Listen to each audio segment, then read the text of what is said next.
Good morning, this is Paul, and I'm going to do a one-day update on moving Kay. So you can see here I've covered it with burlap just to keep it from getting sun-stressed or sunburn from the move. You know, I'm sure the transition was big for it and then probably hard on the plant, but these things are tough and resilient. So let me go ahead and remove the burlap so you could get a better view of it and what I'm going to do now. So there it is in the early morning sunlight. What a beautiful plant. It's much more bluish green, kind of olive color when you look at it compared to other dragon fruit. Not so much with the sugar dragons, but man, when it's in front of the bamboo, it definitely looks more blue. But I am colorblind, so maybe it's just that. Anyways, a couple things I want to talk about today is, look, in the move, some branches broke, so you definitely want to just prune them back, preferably at a 45. There we go. Bit better, not perfect. But what you want to do, or what I'm going to do, is I'm going to put hydrogen peroxide on all of these wounds.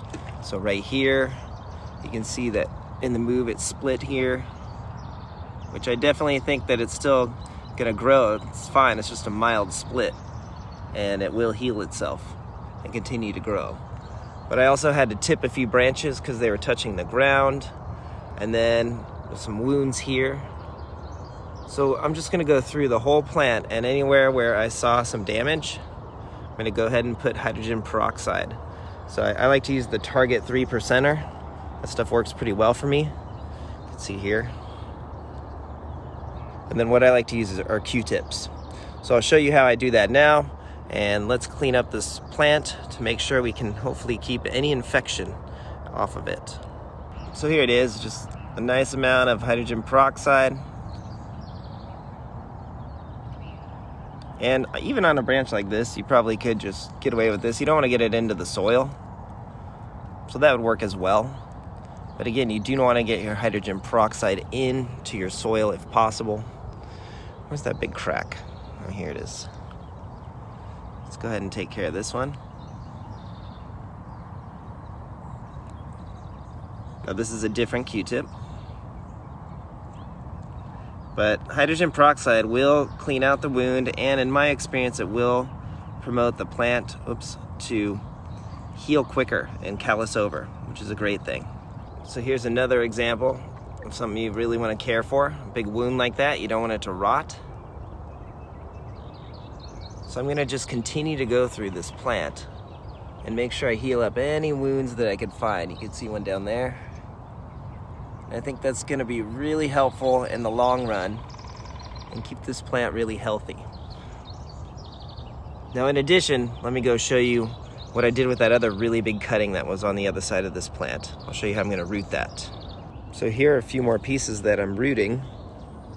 Now luckily it's warm enough this time of year for me to root them in pots. And then I have this really huge branch.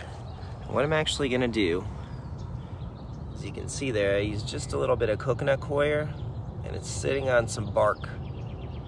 And I know we're not going to get any rain for a while, so hopefully it will root this way. I'm going to put some rooting powder onto that coconut coir, and that should work not a problem.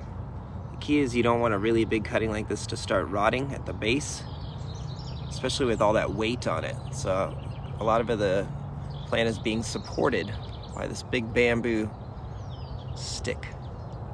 So I'm actually going to tie it up a little bit more just to get some weight off of this giant cutting, because this is definitely the largest cutting I've ever tried to root, and I want it to be successful. So I could put it in the greenhouse. I may do that, but right now I just feel like this is going to help it, and it's going to do fine. So we'll see in a few weeks if this is successful. Definitely gets a lot of shade right here, so it's really happy. All right, there it is. There is the update for Kay. Give us a like and a subscribe, and we'll keep them coming. And honestly, I don't feel like moving another dragon fruit plant anytime soon. That was quite a bit of work, but you can see, I think it was definitely worth the effort. Now, I have my own Kay right around here too. You can see it was a cutting back in November 2019. So it's not a slouch, it definitely will grow pretty quick. There it is. hopefully this one will produce some fruit this season. So there you go. All right, have a wonderful day. Thanks for watching. Take care.